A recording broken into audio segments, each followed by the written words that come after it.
Taste the Daily. AIADMK பொதுச் செயலாளர் Edappadi K பழனிசாமியின் மக்களை காப்போம் தமிழகத்தை மீட்போம் எழுச்சி பயணத்தின் 10வது நாளில் திருவாரூர் மாவட்டத்தில் கழக பொதுச் செயலாளர் சூறாவளி பிரச்சாரம் மேற்கொண்டு வருகிறார். திருவாரூர் சட்டமன்ற தொகுதிக்கு உட்பட்ட பழைய பேருந்து நிலையம் பகுதியில் பல்லாயிரக்கணக்கான மக்கள் குவிந்திருக்கும் நிலையில் திமுகவின் அவலங்களை கழக பொதுச் செயலாளர் எடுத்துரைக்க இருக்கிறார். இது பற்றிய கூடுதல் விவரங்களோடு இணைகிறார் நமது தலைமை செய்தியாளர் ஜெயக்குமார். வணக்கம். கூடுதல் விவரங்கள்.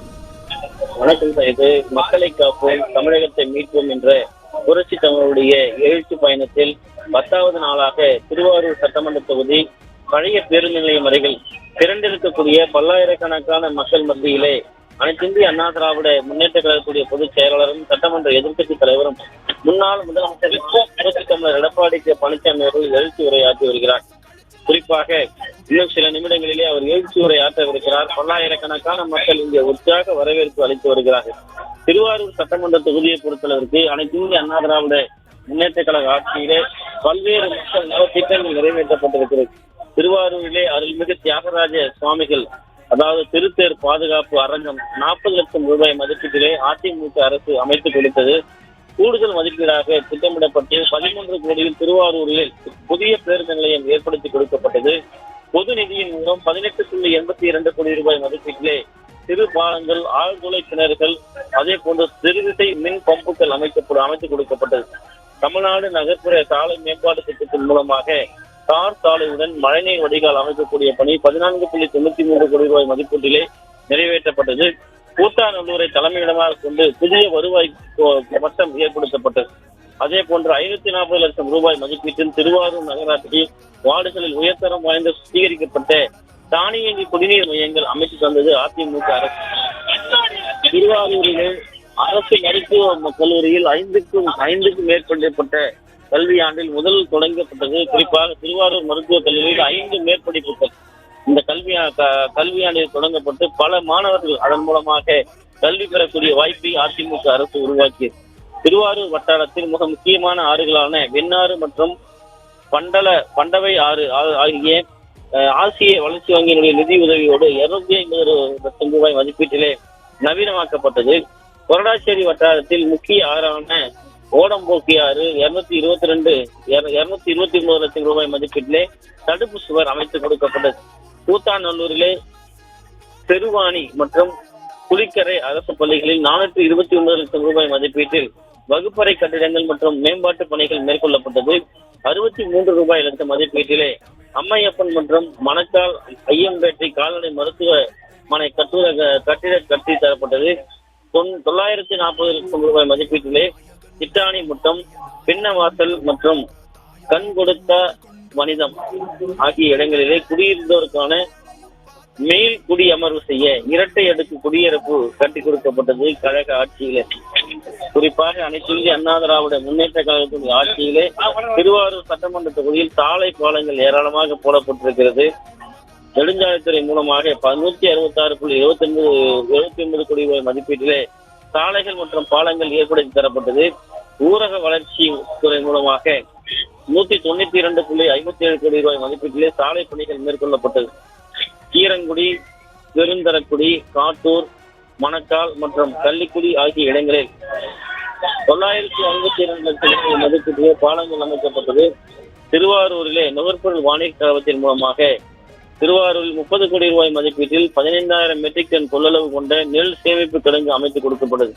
கூத்தாநல்லூரிலே 3 கோடி ரூபாய் மதிப்பீட்டில் 2,000 மெட்ரிக் டன் கொள்ளளவு கொண்ட புதிய நெல் சேமிப்பு கிடங்கு அமைத்து தரப்பட்டது. 2 முக்கிய இடங்களில் 520 லட்சம் ரூபாய் மதிப்பீட்டிலே நேரடி நெல் கொள்முதல் நிலையங்கள் கற்றுக் கொடுக்கப்பட்டது. திருவாரூர் அரசு மருத்துவக் கல்லூரி மருத்துவமனையில் தரத்தை உயர்த்துவதற்காக 14.43 கோடி ரூபாய் மதிப்பீட்டில் போர்க்கால தீவிர சிகிச்சை மையம் கட்டிடம் கட்டி கொடுக்கப்பட்டது. 6 கோடி ரூபாய் மதிப்பீட்டிலே MRI ஸ்கேன் வசதி கொண்ட அந்த இயந்திரங்கள் எல்லாம் மக்களுடைய சிகிச்சைக்காக கழக ஆட்சியில் அமைத்து தரப்பட்டது. ஒரே நேரத்திலே 25 பேர் பயன்பெறக்கூடிய வகையிலே 2 கோடி ரூபாய் மதிப்பு டயாலிசிஸ் கருவிகள் அமைத்து தரப்பட்டது. நரம்பு நோய்களை கண்டறிந்து சிகிச்சை அளிக்கக்கூடிய EMG என்று சொல்லக்கூடிய மெஷின் அமைத்து கொடுக்கப்பட்டது கழக ஆட்சியில். பெண்களுக்கான மார்பக புற்றுநோய் கண்டறியும் வகையில் மேமோகிராம் கருவி ஆகியவை ஏற்படுத்தப்பட்டது. இந்த திருவாரூர் சட்டமன்ற தொகுதியில் 75 லட்சம் ரூபாய் மதிப்பீட்டிலே அரசு தலைமை மருத்துவமனையிலே நோயாளிகள் ஒருவர் தங்கக்கூடிய கட்டிடம் கட்டித்தரப்பட்டது அதிமுக அரசு.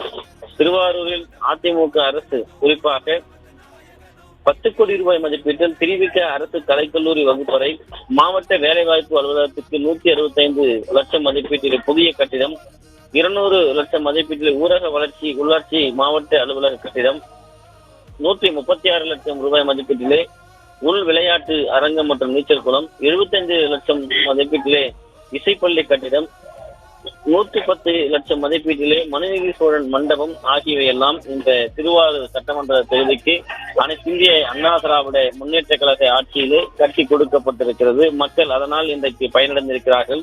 அந்த பயனுடைய எழுச்சியை தான் இன்றைக்கு பல்லாயிரக்கணக்கான மக்கள் இங்கே திரண்டிருப்பதை நம்மால் பார்க்க முடிகிறது. 210 லட்சம் மதிப்பீட்டிலே கூத்தாநல்லூர் நகராட்சிக்கு புதிய அலுவலக கட்டிடம், திருவாரூர் மாவட்ட காவல் கண்காணிப்பாளர் அலுவலக கட்டிடம், திருவாரூர் மாவட்ட தீயணைப்பு மற்றும் மீட்பு பணிகள் துறை புதிய கட்டிடம், திருவாரூர் கொரடாச்சேரியில் 300 லட்சம் மதிப்பீட்டிலே ஒருங்கிணைந்த வேளாண்மை விரிவாக்க மைய கட்டிடம் ஆகியவை எல்லாம் அமைத்துக் கொடுக்கப்பட்டது. தற்போது அதிமுக பொதுச் செயலாளர் புரட்சிகரன் எடப்பாடி தலைவர் உண்மையான விவசாயி புரட்சி தமிழர் நாளைய முதல்வர் 2026 முதலமைச்சர் எடப்பாடியார் உங்கள் முன்னால எழுச்சி விளையாற்றுவார்கள். பொன்மனச்சம்பல் புரட்சி தலைவர் எம்ஜிஆர், இதயம் புரட்சி தலைவி அம்மா இருவரும் தெய்வங்களை வணங்கி திருவாரூர் நகரமே குலுங்குகின்ற அளவிற்கு மக்கள் வெள்ளம் கடல் போல் காட்சியளிக்கின்றது. 2026 சட்டமன்ற பொது தேர்தலில் திருவாரூர் சட்டமன்றம் வெற்றி பெற்று வெற்றி விழா காண்கிற நிகழ்ச்சியா பார்க்கிறோம். இன்றைய தினம் எழுச்சி பயணத்திலே கலந்து கொண்டு சிறப்பித்துக் கொண்டிருக்கின்ற இந்த மாவட்டத்தின் மண்ணின் மைந்தர், முன்னாள் அமைச்சர், கழக அமைப்பு செயலாளர், சட்டப்பேரவை உறுப்பினர், அறிவு சோதரர் காமராஜ் அவர்களே, நிகழ்ச்சியிலே பங்கு பெற்றிருக்க முன்னாள் எம்பி டாக்டர் கோபால் அவர்களே, சிவராஜமாணிக்கம் அவர்களே, பொறுப்பாளர் முன்னாள் எம்பி இளவரசன் அவர்களே, திரு மணிகண்டன் அவர்களே, பாரதிய ஜனதா கட்சியுடைய மாவட்ட தலைவர் திரு வி கே செல்வம் அவர்களே, தமிழ் மாநில கட்சியுடைய பொதுச் செயலாளர் திரு குடவாசல் எஸ் தினகரன் அவர்களே, தமிழ் மாநில காங்கிரஸ் கட்சியைச் சேர்ந்த வடக்கு மாவட்ட தலைவர் திரு ஏ முரளிதரன் அவர்களே, மற்றும் ஐஜேகே மாவட்ட தலைவர் திரு ஜி நாராயணசாமி அவர்களே, திரு ஆர் டி மூர்த்தி அவர்களே, திரு ஏஎன்ஆர் பன்னீர்செல்வம் அவர்களே, திரு ஐ எம் முகமது அஸ்ரப் அவர்களே, திருமதி எஸ் சாந்தி அவர்களே, திருமதி உதயகுமாரி தமிழன் அவர்களே, திரு ஏ தங்கமணி அவர்களே, திரு கலியபெருமாள் அவர்களே, திரு ரயில் டி பாஸ்கர் அவர்களே, திரு எம் ஆர் பாலாஜி அவர்களே, திரு பி கே மணிகண்டன் அவர்களே, திரு சி சி செந்தில்வேல் அவர்களே, திரு எஸ் சி சேகர் அவர்களே, திரு டி வி பாஸ்கர் அவர்களே, திரு தங்க தமிழ்ச்செல்வன் அவர்களே, மற்றும் திரு ஆர் ராஜசேகர் அவர்களே, திரு வி கே செந்தில்குமார் அவர்களே, திரு எம் எம் ஷேக் அப்துல் காதர் அவர்களே, திரு டாக்டர் கே சீனிவாஸ் அவர்களே, திரு அரங்க சத்தியமூர்த்தி அவர்களே, திரு சின்ராஜ் அவர்களே, மற்றும் இங்கே திரளாக கூடியிருக்கின்ற அனைத்து இந்திய அண்ணா திராவிட முன்னேற்ற கழகத்திலே பல்வேறு பொறுப்புகளுக்கின்ற நிர்வாகிகளே, கூட்டணி கட்சியை சேர்ந்த நிர்வாகிகளே, கழக உடன்பிறப்புகளே, பெரியோர்களே, தாய்மார்களே, விவசாயிகளே, விவசாய தொழிலாளர்களே, வியாபாரிகளே, இளைஞர் பட்டாளங்களே, மகளிரை சேர்ந்த சகோதரிகளே, பத்திரிகையாளர், ஊடகங்களே, அனைவருக்கும் என்னுடைய முதற்கண் வணக்கத்தை இந்த நேரத்தில் உறுத்தாக்கி, இன்றைய தினம் திருவாரூர் மாவட்டம் உலக புகழ்பெற்ற, இங்கேதான் உலக புகழ்பெற்ற தேர் இருக்கின்றது. திருவாரூர் தேர் என்றால் உலக புகழ் பெற்றது. அப்படி இந்த மண்ணுக்கு பெருமைக்குரியவர்கள் இங்கே வந்து காட்சி அளித்துக் கொண்டிருக்கின்றீர்கள். திருவாரூர் என்று சொன்னாலே இந்த பகுதி வேளாண்மை நிறைந்த பகுதி, விவசாய பூமி நிறைந்த பகுதி. இந்த பூமியை ஹைட்ரோ கார்பன், மீத்தேன் போன்ற திட்டங்களுக்காக இந்த நிலங்கள் எல்லாம் எடுக்கின்ற ஒரு சூழ்நிலை வருகின்ற பொழுது அறிவிச்சார் திரு காமராஜ் அவர்களும் மற்றவர்களும் என்னிடத்தில் முறையிட்டார்கள், விவசாய பிரதிநிதிகளின் இடத்திலே முறையிட்டார்கள். எங்களுடைய பூமி எல்லாம் பறி போகிறது, பொன் விளைகின்ற பூமி. இந்த பூமியை ஹைட்ரோ கார்பன், மீத்தேன் போன்ற திட்டங்களுக்கு எடுத்தால் எங்களுடைய வாழ்வாதாரம் பாதிக்கப்பட்டுவிடும். எங்களுடைய வாழ்க்கையே இந்த பூமியை நம்பித்தான் இருக்கின்றது. கோரிக்கை வைத்தார்கள், கோரிக்கை ஏற்று மத்திய அரசோடு பேச்சுவார்த்தை நடத்தி பாதுகாக்கப்பட்ட வேளாண் மண்டலத்தை உருவாக்கி கொடுத்தேன். அதற்காக இங்கே இருக்கின்ற விவசாய பெருமக்கள், விவசாயிகள், விவசாய முன்னணி தலைவர்கள் எல்லாம் எனக்கு அருமையான பட்டத்தை கொடுத்தார்கள். என்றைக்கு மறக்க மாட்டேன். நானும் ஒரு விவசாயி என்பதை நேரத்திலே நினைவு கூற கடமைப்பட்டேன். காவேரி காப்பாளர் என்ற ஒரு பட்டத்தை அள்ளி கொடுத்த மண் இந்த பகுதி மக்கள். ஆக அனைத்து இந்திய அண்ணா திராவிட முன்னேற்ற கழகம் உங்களுக்கு எப்பொழுதும் பாதுகாப்பாக இருக்கும். இன்றைக்கு கூட பருத்தி விவசாயிகள் போராட்டம் நடத்திட்டு இருந்தாங்க. இங்க கூட முதலமைச்சர் வந்துட்டு போனாரு. ஆனா அதை பத்தி எல்லாம் கவலைப்படல. அந்த பருத்தி விவசாயிகள் உற்பத்தி செய்யப்பட்ட அந்த பருத்தியை ஒழுங்குமுறை விற்பனை கூடத்துக்கு சென்று விற்பனை செய்கிறார்கள். அங்கே இருக்கிற இந்த பயிர்கள், லோக்கல் இருக்கிற உள்ளூர் இருக்கின்ற வியாபாரிகள் சிண்டிகேட் போட்டு குறைந்த விலைக்கு ஏலெடுத்தாங்க. அந்த பருத்தியை அறிவிச்சவர் திரு காமராஜ் அவர்களும் விவசாயிகள் இடத்திலே முறையிட்டார்கள். உடனடியாக அதிமுக சார்பாக அறிவிச்ச காமராஜ் தலைமையிலே போராட்டம் நடந்தது. விவசாய கழக நிர்வாகிகளும் பங்கு பெற்றார்கள். அந்த போராட்டத்தின் விளைவு இன்றைய தினம் ஒழுங்குமுறை விற்பனை கூட்டத்தில் உயர் அதிகாரி வந்து பல்வேறு பகுதியில் இருந்த இந்த பருத்தி வியாபாரிகளும் இங்கே வந்து ஒழுங்குமுறை விற்பனை கூட்டத்தில் ஏலத்தில் கலந்து கொண்டு கிலோ 52 ரூபாய்க்கு வித்த பருத்தி இப்ப 74 ரூபாய்க்கு கிலோ விற்குது. ஆக விவசாயிகளுக்கு எப்பொழுதெல்லாம் துன்பம் ஏற்படுகிறதோ அப்போதெல்லாம் நேசக்கரம் நீட்டுகின்ற ஒரே இயக்கம் அதிமுக இயக்கம். 50 ஆண்டு காலம் காவிரி நதியின் பிரச்சனை தீர்க்க முடியாது இருந்தது. அனைத்து இந்திய அண்ணா திராவிட முன்னேற்ற கழகம் உச்ச நீதிமன்றத்திலே சட்ட போராட்டம் நடத்தி அம்மா அரசு இருக்கின்ற பொழுது விவசாயியுடைய வயிற்றில் பால் வாக்கின்ற விதமாக காவிரி நதி பிரச்சனைக்கு நல்ல தீர்ப்பை பெற்று தந்த அரசாங்கம் அதிமுக அரசாங்கம். அது மட்டுமல்ல, இன்றைக்கு ஏரி குளம் குட்டை எல்லாம் பல ஆண்டுகளாம அங்கே மண்டல் மண் படிந்து அந்த மண்டல் மண்ணை எல்லாம் தூர்வாருவதற்காக அனைத்து இந்திய அண்ணா திராவிட முன்னேற்ற கழக அரசு குடிமராமத்து திட்டத்தை கொண்டு வந்தோம். அந்த திட்டத்தின் மூலமாக ஏரி குளம் குட்டை அத்தனையும் தூர்வாரி விவசாயிக்கு இலவசமா அவருடைய நிலத்திற்கு இயற்கை உரமா பயன்படுத்தினாங்க. இப்படி அற்புதமான திட்டத்தை கொண்டு வந்த அரசாங்கம் அதிமுக அரசாங்கம். எங்கெங்கெல்லாம் மழை காலத்திலே பெய்கின்ற நீர் ஓடையின் வழியாக, நதியின் வழியாக இன்றைக்கு கடல்ல போய் கிடக்குது. அதையெல்லாம் அங்கங்க தடுப்பணை கட்டி நிலத்தடி நீரை உயர்த்திய அரசாங்கம் அதிமுக அரசாங்கம். ஸ்டாலின் பேசுறாரு, இன்றைக்கு விவசாயிகளுக்கு நிறைய திட்டங்களை வாரி வாரி வழங்கிய அரசாங்கம் அதிமுக அரசாங்கம். பயிர் விவசாயிகள் இன்சூரன்ஸ், பயிர் காப்பீட்டு திட்டம் திரு ஸ்டாலின் அவர்கள் முதலமைச்சரான 2 வருஷத்துக்கு முந்தி எங்களுடைய சேலம் மாவட்டம் மேட்டூர்ல வந்து இந்த டெல்டா மாவட்டத்தில் விவசாயிகள் குறுவை சாகுபடிக்காக தண்ணி திறந்து விட்டார். அப்ப பத்திரிகை பேட்டி கொடுத்தார், நானும் டெல்டா காரேன் என்று. அவரும் டெல்டா காரா, யார் இல்லீனா டெல்டா காரர் தானே. தண்ணி திறந்து விட்டார். ஆஹா, விவசாயிகள் மகிழ்ச்சி அடைந்தாங்க. திரு ஸ்டாலினே போய் டெல்டாவில் இருக்கின்ற ஒருவர் மேட்டூர் அணையிலிருந்து குறுவை சாகுபடிக்கு தண்ணீர் திறந்து விட்டார். அற்புதமா தண்ணி வரும், நல்ல விளைச்சல் கிடைக்கும் என்று எதிர்பார்த்தாங்க. ஆனா விளைகின்ற அந்த சூழல், ஆனா வறண்டு போய் தண்ணி இல்லாத போயிட்டு பயிர் காப்பீட்டு திட்டத்தில் விவசாயிகளை சேர்க்கல. விவசாயிகள் கடுமையான நஷ்டத்தை சந்தித்துதான் இந்த டெல்டா முதலமைச்சர்.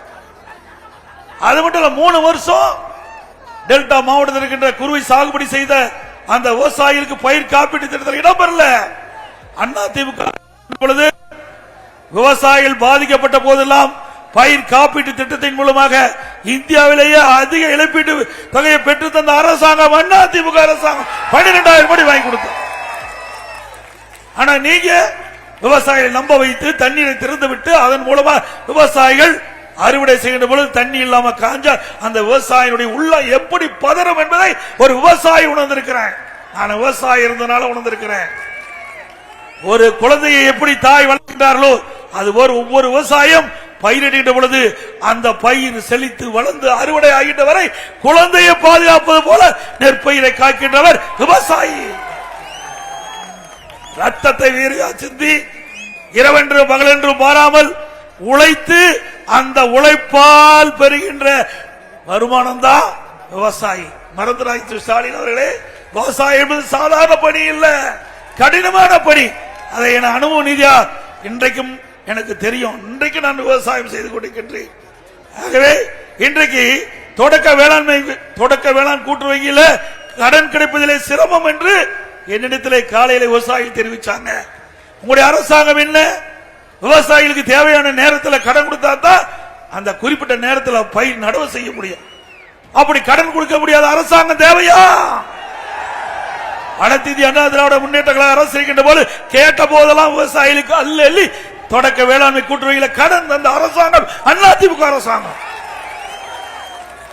அது மட்டுமல்ல, அனைத்து இந்திய அண்ணா திராவிட முன்னேற்ற கழக ஆட்சி இருக்கும் போது இருமுறை தொடக்க வேளாண் வங்கியில் வாங்கிய பயிர்க்கடன் தள்ளுபடி செய்யப்பட்டது. விவசாயிகளுக்கு தண்ணி திறந்து விட்டீங்க, நடவு செய்கின்ற நேரம் உரம் கிடையாது. அதிமுக ஆட்சியில் திட்டமிட்டு செயல்படுவோம். எப்பொழுது தண்ணி திறந்து விடுவோம், எப்பொழுது விவசாயிக்கு உரம் தேவை என்று கணக்கிட்டு அந்தந்த காலகட்டத்தில் உரத்தை கொடுப்போம். 24 மணி நேரம் விவசாயியுடைய பம்பு செட் வைப்பதற்காக மும்முனை மின்சாரத்தை கொடுத்தோம். அதையும் நிறுத்திட்டீங்க. இன்றைய தண்ணி காவிரியில் திறந்து விட்டீங்க, கால்வாயில கடமடை பகுதிக்கு இன்னும் தண்ணி போய் சேரல, சரியா தூர் வாரல. அதனால இன்னும் கடமடை பகுதியில் இருக்கிற விவசாயிகளுக்கு தண்ணி சேரவில்லை என்று இன்றைய தினம் காலையில் இருக்கின்ற அந்த விவசாய பிரதிநிதி கூட்டத்திலே என்னுடைய கவனத்தை கொண்டு வந்தாங்க. இதுவா சிறந்த ஆட்சி? இதுவா சிறந்த ஆட்சி?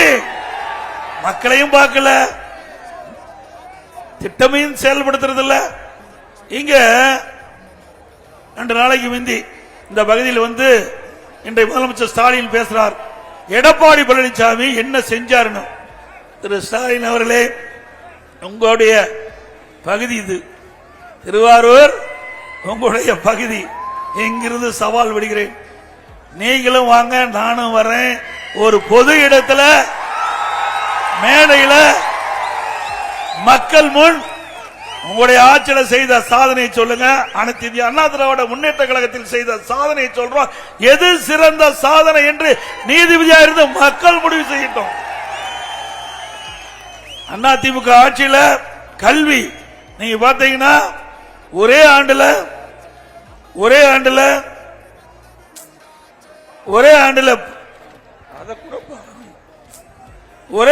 11 அரசு மருத்துவக் கல்லூரி மருத்துவமனை கொண்டாந்த. அம்மா இருக்கும்போது 6, 17 அரசு மருத்துவக் கல்லூரி மருத்துவமனை கொண்டு வந்து சாதனை படைத்த அரசாங்கம் அதிமுக அரசாங்கம். தேசிய அளவில் இந்திய அளவில் ஒரே வருடத்தில் ஒரு ஆட்சி 11 மருத்துவக் கல்லூரி கொண்டு வந்திருக்குன்னா எவ்வளவு பெரிய சாதனை. நீங்க ஒரு மருத்துவக் கல்லூரி உங்களால கொண்டாட முடிஞ்சுதா? நீங்க எங்களை பத்தி பேசுறீங்க.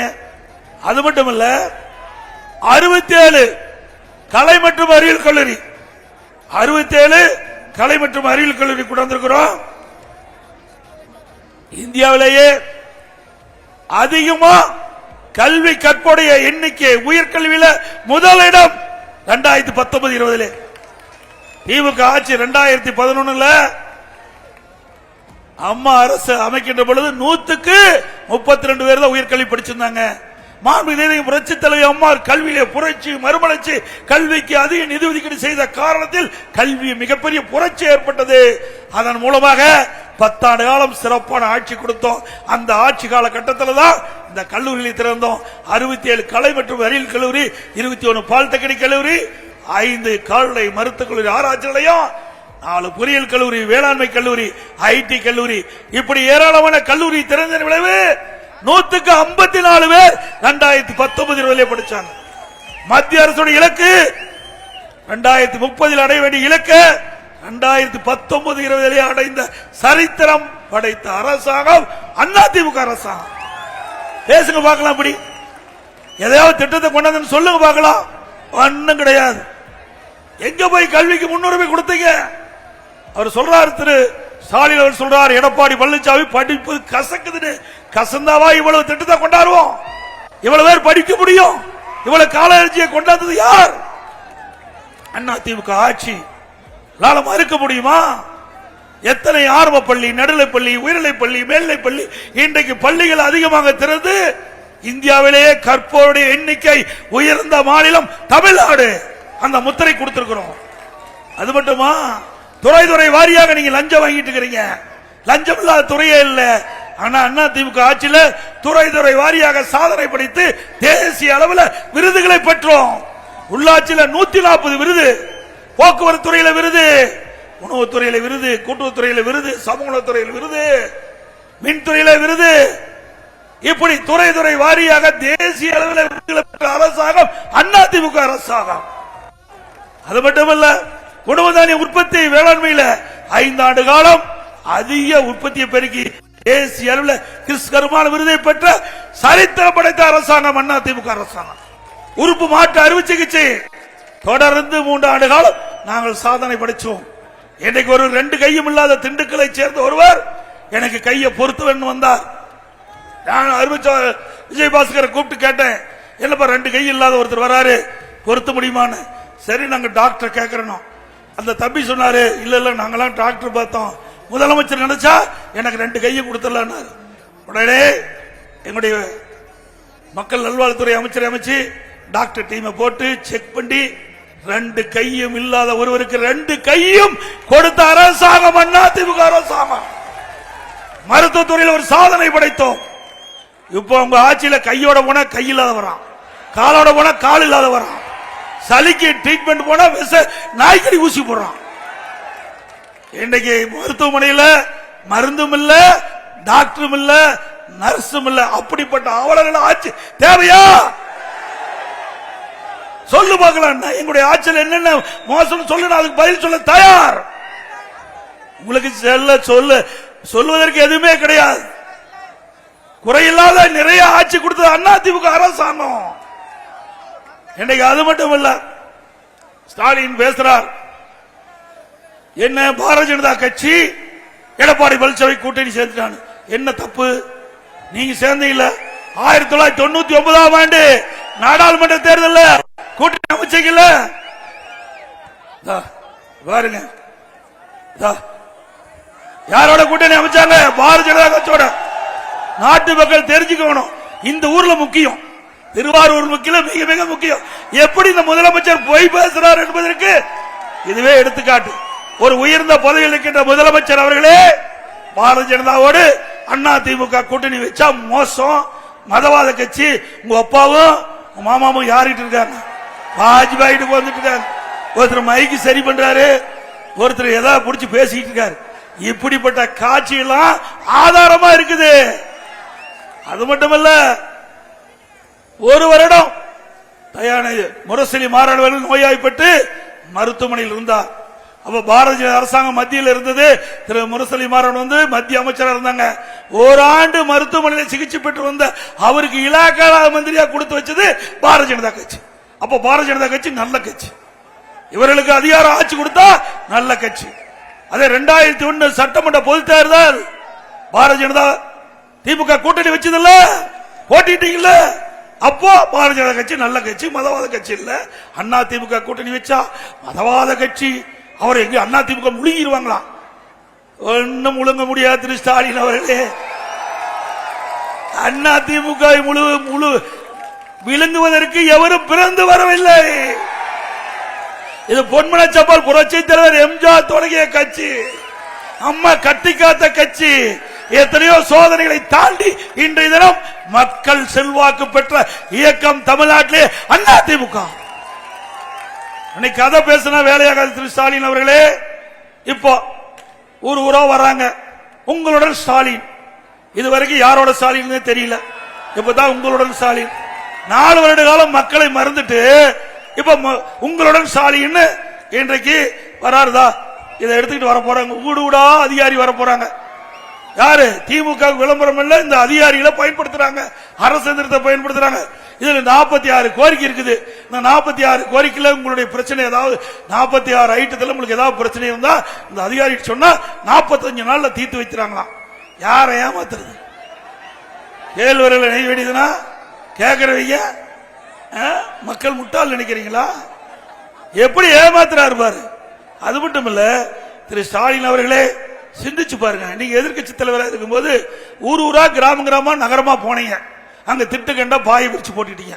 அங்க இருக்கிற மக்கள்லாம் அழைச்சு, மக்களே நான் வந்திருக்கிறேன்னா மக்கள் நம்பினா, ஆகா திரு கருணாநிதி மகன் திரு ஸ்டாலின் அவர் வந்திருக்காரு, அவரை போய் நான் நமக்கு உதவி கிடைக்குன்னு அதெல்லாம் முன்னால அவர்களும் பெட்டிட்டு போட்டு அமர்ந்துட்டு இருந்தாங்க. அப்ப திரு ஸ்டாலின், உதயநிதி அவர்கள், அப்புறம் திமுக அப்பெல்லாம் எம்எல்ஏ எல்லாம் ஊரா போய் மக்கள்கிட்ட ஒரு பெட்டி வச்சுட்டு முன்னாண்ட அங்க உங்களுக்கு என்னென்ன குறை இருக்குதோ அதையெல்லாம் மனுவா எழுதி பெட்டியில போடுங்க.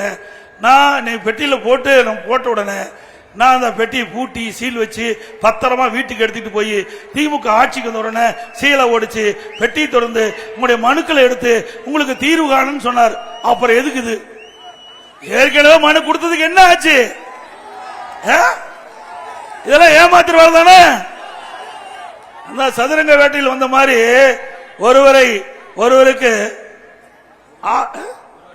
ஒருவரை ஏமாற்ற வேண்டும்னா ஆசை தூண்டினா போதும். அப்படி ஆசை தூண்டி மக்களுடைய வாக்குகளை பெறுவதற்காக திரு ஸ்டாலின் போடுகின்ற தந்திர மாடல் அரசாங்கம். அதே மக்கள் உஷாரா இருங்க. இது உங்களுடைய அரசாங்கம், மக்களுடைய அரசாங்கம், மக்களுக்கு சேவை செய்கின்ற அரசாங்கம்.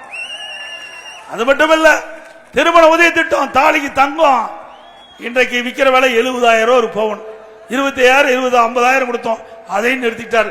70,000 கொடுத்தோம், அதையும் நிறுத்திட்டாரு. அம்மா இருசக்கர வாங்கணும், அதையும் நிறுத்திட்டாரு. அதோட இன்றைக்கு நீங்க பாத்தீங்கன்னா திரு ஸ்டாலின் வந்த பிறகு லேப்டாப் அது இப்ப நான் நிறுத்திட்டுங்கிறார். என்னுடைய ஆட்சி இருக்குது நிறுத்துறதுக்கு. அண்ணா திமுக ஆட்சி இருக்கின்ற வரைக்கும் மாணவர் சமுதாயத்திற்கு அறிவுபூர்வமான அறிவு கிடைக்க, விஞ்ஞான கல்வி கிடைக்க மடிக்கணினி கொடுத்தாங்க. 52,35,000 மாணவ மாணவி கொடுத்தோம்.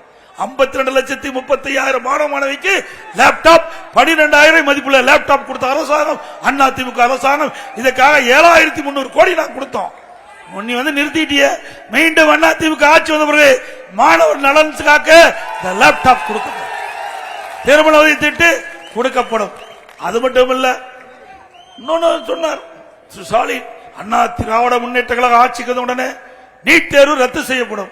முதல் கையெழுத்து நீட் தேர்வு ரத்து செய்யணும். 4 வருஷம் ஆகி போச்சு, இன்னும் கிடையாது. அப்புறம் அவருடைய மகன் உதயநிதி நீட் தேர்வு ரத்து செய்ய ரகசியம் இருக்குன்னாரு. கொண்டாந்து திருவாரூர்ல சொல்லப்பா ரகசியத்தை. திருவாரூர்ல சொல்லு ஒரு ரகசியத்தை என்னன்னு. அப்போ விடிய காலம் பிறகு நீட் தேர்வு கிட்டத்தட்ட கடந்த சட்டமன்ற தேர்தலில் ஸ்டாலின் சொல்றாரு, எங்களால நீட் தேர்வில் ஒன்றும் செய்ய முடியாது, நீதிமன்றத்தில். அப்ப நாங்க மட்டும் என்ன சொன்னோம்? அதையே நாங்களும் சொன்னோம், நீதிமன்ற தீர்ப்பில் இருக்கிறதால ஒன்றும் செய்ய முடியாது நாங்களும் சொன்னோம்ல. இன்னைக்கு 24 உயிர் அப்பாவி உயிரில் போய்விட்டது. உங்களை நம்பி நீட் தேர்வு ரத்து செய்யப்படும் என்று நம்பி சரியான முறையிலே அவர்கள் நீட் தேர்வை அவர் எழுதாத காரணத்தினால 24 உயிர் போனதுக்கு திரு ஸ்டாலினுடைய அரசாங்கம் தான் காரணம், யாரும் இல்ல. அதே நேரத்தில் அரசு பள்ளியில் படிக்கின்ற மாணவ செல்வங்கள் நீட் தேர்வில் அவர்கள் தேர்ச்சி பெற முடியல. 2017-18 நான் முதலமைச்சர் இருந்த போது வெறும் 9 பேர் தான் அரசு பள்ளியை படித்த மாணவ செல்வங்கள் அவர்கள் மருத்துவராக முடிஞ்சது.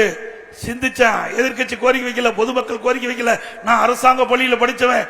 அதனால அரசு பள்ளியை படிக்கின்ற மாணவர்கள் 41%, சுமார் 3,81,000 பேர் இருக்கிறாங்க.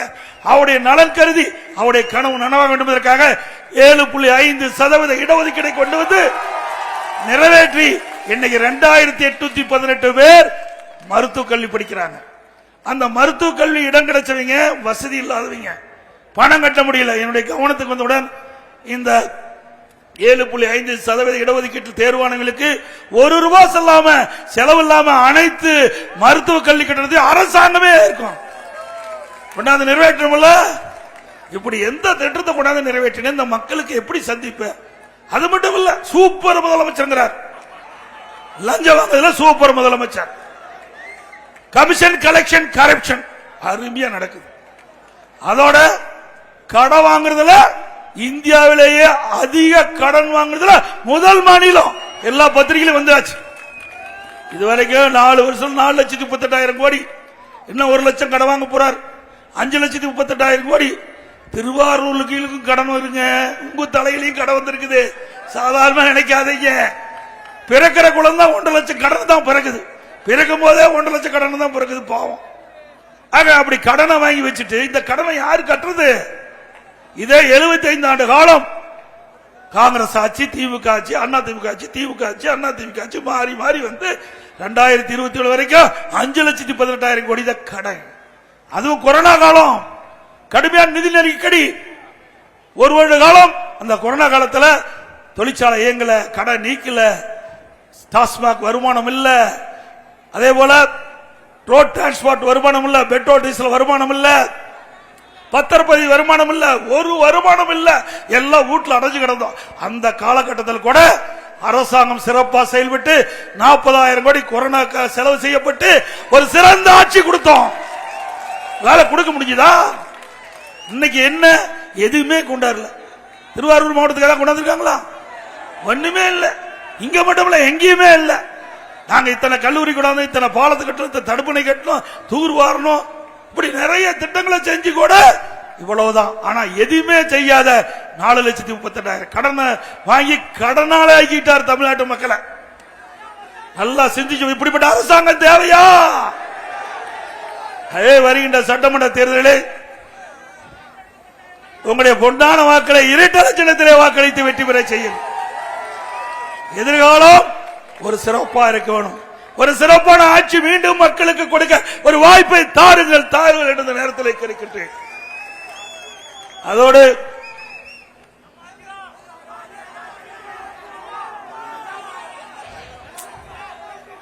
இன்றைக்கு சட்ட ஒழுங்கு அடியோடு சீர்கெட்டு போச்சு. இன்றைக்கு ஸ்டாலின் வந்தா 2000 போலீஸ் நிக்கிறாங்களாம். எதுக்கு? கூட்டம் சேரல, போலீஸ் வச்சு தானே கூட்டம் நடத்த முடியும். போலீஸ் இல்ல, 2000 போலீஸ் நிறுத்தி தான் கூட்டம் நடத்துறாரு. இங்க நான் வந்தேன், பல இடத்துக்கு போயிருக்கிறேன். ஒரு சில இடத்துல ஏதோ நல்ல அதிகாரி இருக்கிறாங்க. திரு காவல்துறை சேர்ந்த அதிகாரிகளை கேட்டுக் கொள்கின்றேன். ஆட்சி மாற்றம் வரும், சக்கரம் கீழே இருக்கிற சக்கரம் மேலே வரும். நீங்கள் நடுநிலையோடு இருக்க வேணும். பாதுகாப்பு கொடுப்பது கூட கடமை. உயர் அதிகாரி ஒதுங்கி இருப்பதை என் கண்ணால பார்த்தேன். திரு அதிகாரிகள், அரசாங்கத்தினுடைய வரி பணத்தை நீங்களுக்கு சம்பளமா வாங்கிட்டு இருக்கிறீங்க. ஒவ்வொரு மக்களும் வரி கொடுக்கின்றார்கள். அந்த வரி பணம் தான் உங்களுக்கு சம்பளமா வருது. நடுநிலையோடு இருக்க வேண்டும். உங்களை யாராலும் காப்பாற்ற முடியாது. நல்லவருக்கு நல்ல நிலை இருக்கும். வேண்டுமென்றே திட்டமிட்டு நீங்கள் உங்களுடைய கடமையில் இருந்து தவறினால் அதற்கு உண்டான பலனை நிச்சயமாக அனுபவிப்பீர்கள். அந்த காக்கி சட்டை என்பது உடலிலே இருக்கின்ற உயிருக்கு சமம். அதை நீங்கள் முதல் உணர வேண்டும். நான் காவல்துறை அதிகாரியை மதிக்கின்றவன். நான் முதலமைச்சர் இருக்கின்ற பொழுது அவர்களுக்கு உரிய மரியாதை கொடுப்பேன். ஏனென்றால் இரவென்றும் பகலென்றும் பாராமல் நம்மளை பாதுகாக்கின்றவர் காவல்துறையை சேர்ந்த அதிகாரிகள். அவர்கள் நாம் பண்டிகை கொண்டாடுகின்ற பொழுது அவர் வீட்டிலே கூட இருக்க மாட்டாங்க, நமக்கு பாதுகாப்பாக இருப்பாங்க. குழந்தைகளை மறந்து, குடும்பத்தை மறந்து அவர்கள் நமக்காக உழைக்கின்றார்கள், நமக்கு பாதுகாப்பு. அப்படிப்பட்ட பாதுகாப்புள்ள அதிகாரிகள் வேடிக்கை பார்த்துட்டு இருக்கிறாங்க. நான் உள்ள வரும்போது எனக்கு மனசு கவலையா இருக்குது. இப்படிப்பட்ட அதிகாரிகள் இருக்கிறார்களே என்று. ஏன்னா அப்படிப்பட்ட ஆட்சி தானே இங்க இருக்குது. நல்ல ஆட்சி இருந்தா தானே அதிகாரிகள் நல்லா நடப்பாங்க. முதல் கோண முற்றிலும் கோண, ஆட்சியிலையும் கோண, நிர்வாகத்திலையும் கோண. ஆக காவல்துறை அதிகாரியும் சரி, மற்ற அதிகாரிகளும் சரி, மக்களுக்கு என்ன தேவை அதை செய்யணும். மக்களுக்கு உரிய பாதுகாப்பு கொடுக்க வேண்டும். இங்க இவ்வளவு பெரிய கூட்டம் இருக்குது, இதை ஒழுங்குபடுத்த வேண்டும். கூட்டமே இல்லாத நடந்து போற முதலமைச்சருக்கு 2000 பேர் போலீஸ் பாதுகாப்பு கொடுக்குறீங்க. இன்றைக்கு மக்கள் மத்தியிலே அப்படியே நீச்சல் அடிப்பது போல் மக்கள் வெள்ளத்தில் நீந்தி நாங்க வந்திருக்கிறோம். நான் பாதுகாப்பு கொடுக்குறீங்க. எங்களுடைய ஆட்சி இருக்கும் போது எப்படி இருந்தது என்பதை உணர வேண்டும். ஆகவே இனி எதிர்காலத்தையாவது இப்படிப்பட்ட தவறை செய்யாமல் ஆட்சி வரும் போகும், ஆட்சி மாற்றம் வரும், ஆனால் அதிகாரிகள் அப்படியே இருப்பீர்கள் என்பதை நினைவு கொள்ள வேண்டும் என்று இந்த நேரத்திலே தெரிவித்து, திருவாரூரிலே நிறைய திட்டங்களை நிறைவேற்றிக்கிறோம். புதிய பேருந்து நிலையம் 13 கோடியில் கொடுத்திருக்கிறோம். அதை பொது நிதியின் மூலமாக சுமார் 19 கோடியில் சிறு பாலங்கள், ஆழ்துளை கிணறுகள், சிறு விசை மின்பங்கள் அமைச்சு கொடுத்திருக்கிறோம். தமிழ்நாடு நகர்ப்புற சாலைகள் மேம்பாட்டு திட்டத்தின் மூலம் தார் சுழல் மழைநீர் வடிகால் வரைக்கும் 15 கோடி செலவு பண்ணியிருக்கிறோம். கூத்தாநல்லூரை தலைமையாக கொண்டு புதிய வருவாய் வட்டம் அமைச்சு கொடுத்திருக்கிறோம். இப்படி பல திட்டங்களை கொண்டு வந்த அரசாங்கம் அதிமுக அரசாங்கம். அது மட்டுமல்ல, கீரக்குடி, பெருந்திரக்குடி, காட்டூர், மணக்கால் மற்றும் கள்ளிக்குடி ஆகிய இடங்களில் 10 கோடியில மதிப்பில் பாலங்கள் அமைக்கப்பட்டிருக்கிறது. திருவாரூர் நுகர்பொருள் வாணிப கழகத்தின் மூலம் திருவாரூரில் சுமார் 30 கோடி மதிப்பீட்டில் 15,000 மெட்ரிக் டன் கொள்ளளவு கொண்ட நெல் சேமிப்பு கிடங்கு அமைக்கப்பட்டது. 20 முக்கிய இடங்களில் 6 கோடி மதிப்பீடு நேரடி நெல் கொள்முதல் நடத்தப்பட்டது. திருவாரூர் அரசு மருத்துவக் கல்லூரி மருத்துவமனையில் உயர்தர மருத்துவ வசதி அளிக்கும் வகையில் 15 கோடி மதிப்புள்ள பேறுகால் தீவிர சிகிச்சை மையம் கட்டப்பட்டு 6 கோடி மதிப்புள்ள திருவாரூர் எம்ஆர்ஐ ஸ்கேன் வசதி, ஒரே நேரத்தில் 25 பேர் பயன்பெறும் வகையில் 2 கோடி மதிப்புள்ள டயாலிசிஸ் கருவிகள் வாங்கி கொடுத்த நிறைய திட்டங்களை அதிமுக ஆட்சியில் இந்த தொகையில் செயல்படுத்துகின்றோம். இன்னும் பல கோரிக்கைகள் இந்த மனு மூலமாக கொடுத்திருக்காங்க. அதிமுக ஆட்சி மனதுடன் இந்த கோரிக்கையிலும் நிறைவேற்றி தரப்படும் என்ற செய்தி இந்த நேரத்தில் தெரிவித்து, ஊழல் ஆட்சி ஒழிப்போம், மக்கள் ஆட்சி அமைப்போம். ஸ்டாலின் மாடல் அரசு ஃபெயிலியர் மாடல் அரசு ஆகி போச்சு. ஸ்டாலின் மாடல் திமுக அரசு ஃபெயிலியர் மாடல் அரசு. மக்களை காப்போம், தமிழகத்தை மீட்போம், மக்களை தமிழகத்தை மக்களை தமிழகத்தை மக்களை தமிழகத்தை பை பை ஸ்டாலின். நன்றி, வணக்கம்.